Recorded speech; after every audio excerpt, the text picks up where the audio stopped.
रामभद्राचार्य ने मांगी ऐसी गुरु दक्षिणा, हर हिंदुस्तानी का सीना गर्व से हो जाएगा चौड़ा। पाकिस्तानी मुनीर और शहबाज के भी छूटेंगे पसीने जब पाकिस्तान से पीओके वापस लेगी भारतीय सेना।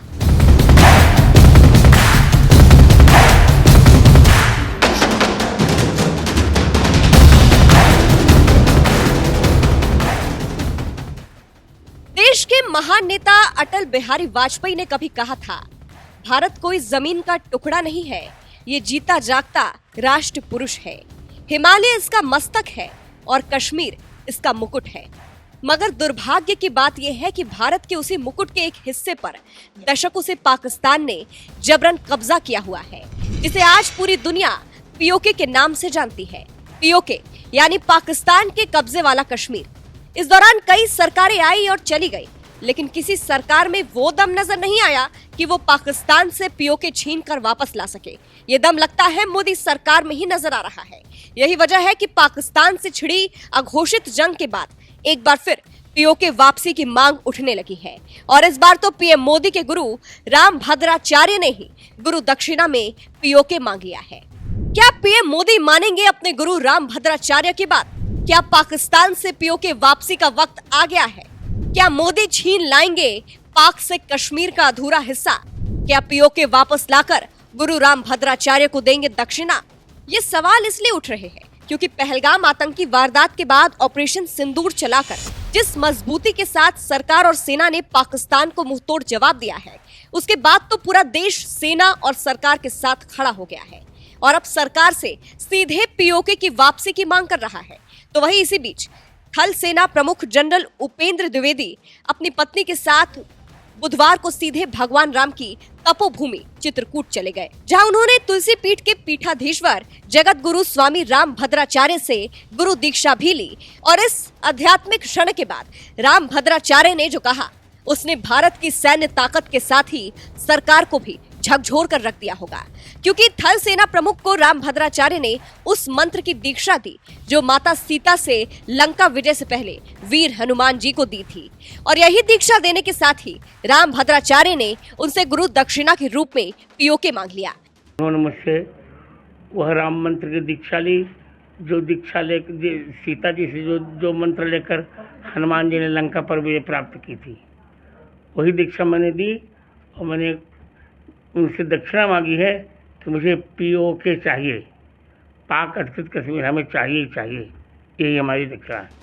रामभद्राचार्य ने थल सेना प्रमुख जनरल उपेंद्र द्विवेदी से यूं ही गुरु दक्षिणा में पीओके की मांग नहीं की है। ये बात वो भी अच्छी तरह से जानते हैं कि देश की सत्ता में सख्त फैसले लेने वाले प्रधानमंत्री नरेंद्र मोदी बैठे हैं, जो उन्हीं के शिष्य हैं। यही वजह है कि थल सेना प्रमुख को सिर्फ एक जरिया माना जा रहा है। रामभद्राचार्य ने उनके जरिए दरअसल मोदी सरकार से ही पीओके की मांग की है, और ये मांग भी उनके लगता है जल्द ही पूरी होने वाली है, क्योंकि रक्षा मंत्री राजनाथ सिंह का बयान भी फिलहाल यही संकेत दे रहा है, जब उन्होंने पीओके के बारे में दो टूक कहा कि मेरा ही भाई है, मुझसे दूर कहा जाएगा। मैं जानता हूं वहां के अधिकांश लोग भारत के साथ एक जुड़ाव महसूस करते हैं। बड़ी संख्या है जो भारत के साथ जुड़ाव महसूस करती है पीओके में।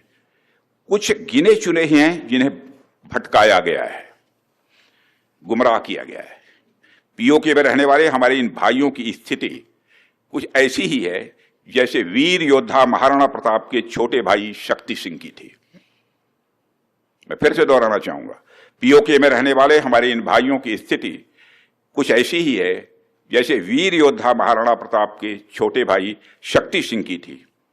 छोटे भाई शक्ति सिंह के अलग हो जाने पर भी बड़े भाई महाराणा प्रताप का विश्वास अपने छोटे भाई के प्रति बना रहता है, और वह बड़े विश्वास के साथ कहते हैं कि तब कुपंथ को छोड़ सुपथ पर स्वयं चला आएगा, मेरा ही भाई है मुझसे दूर कहां जाएगा।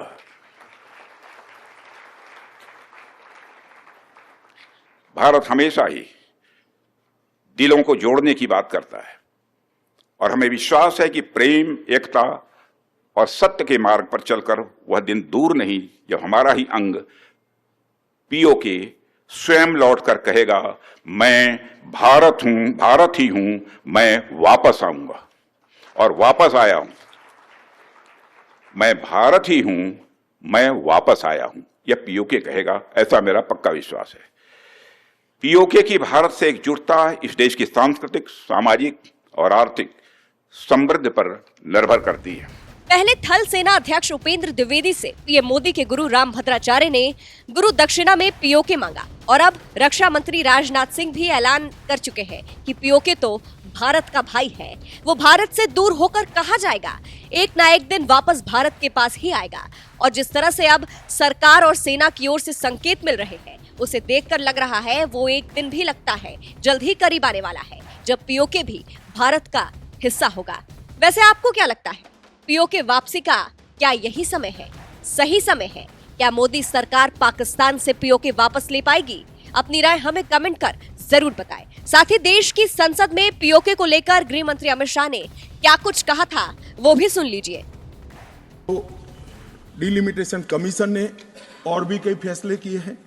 मैं जरा सदन के सामने पूर्व की स्थिति और अभी की स्थिति बताना चाहता हूं। पूर्व में जम्मू में सिर्फ 37 सीट थी, 37 सीट थी। अब नए डिलिमिटेशन कमीशन ने 37 से बढ़ाकर 43 सीट जम्मू क्षेत्र में बनाने का कहा। मान्यवर कश्मीर में 46 सीट थी, 46 सीटें थी। अब 46 की जगह 47 सीटें, 47 सीटें बनाने का कहा। इस तरह से जम्मू और कश्मीर दोनों को मिलाकर 83 सीटें थी। लद्दाख की सीटें निकाल दी है क्योंकि वहां यूटी बन चुकी। 83 सीटें थी, उसकी जगह 90 सीटें अब डिलिमिटेशन कमीशन ने करी है, जिसको भारत सरकार ने माना। और पाक ऑक्यूपाई कश्मीर की 24 सीटों को आरक्षित रखा गया है क्योंकि हम अभी भी मानते हैं, कोई जिसको जो बोलना है वो बोले। इस सदन में बोला हुआ शब्द इतिहास बनता है। मैं आज फिर से कहना चाहता हूं, पाक ऑक्यूपाई कश्मीर भारत का है, हमारा है और हमसे कोई नहीं छीन। मान्यवर, हमने 24 सीटें पाक ऑक्यूपाई कश्मीर के लिए सुनिश्चित की है। मान्यवर, अब तक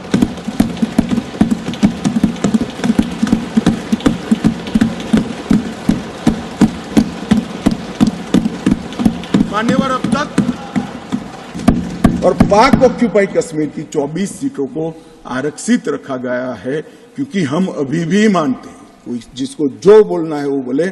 इस सदन में बोला हुआ शब्द इतिहास बनता है। मैं आज फिर से कहना चाहता हूं, पाक ऑक्यूपाई कश्मीर भारत का है, हमारा है और हमसे कोई नहीं छीन। मान्यवर, हमने 24 सीटें पाक ऑक्यूपाई कश्मीर के लिए सुनिश्चित की है।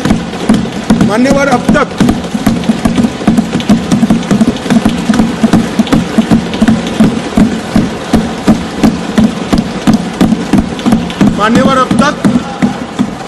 SC ST की सीटों में बढ़ी और पाक ऑक्यूपाई कश्मीर की 24 सीटों को आरक्षित रखा गया है क्योंकि हम अभी भी मानते हैं, कोई जिसको जो बोलना है वो बोले। इस सदन में बोला हुआ शब्द इतिहास बनता है। मैं आज फिर से कहना चाहता हूं, पाक ऑक्यूपाई कश्मीर भारत का है, हमारा है और हमसे कोई नहीं छीन। मान्यवर, हमने 24 सीटें पाक ऑक्यूपाई कश्मीर के लिए सुनिश्चित की है। मान्यवर, अब तक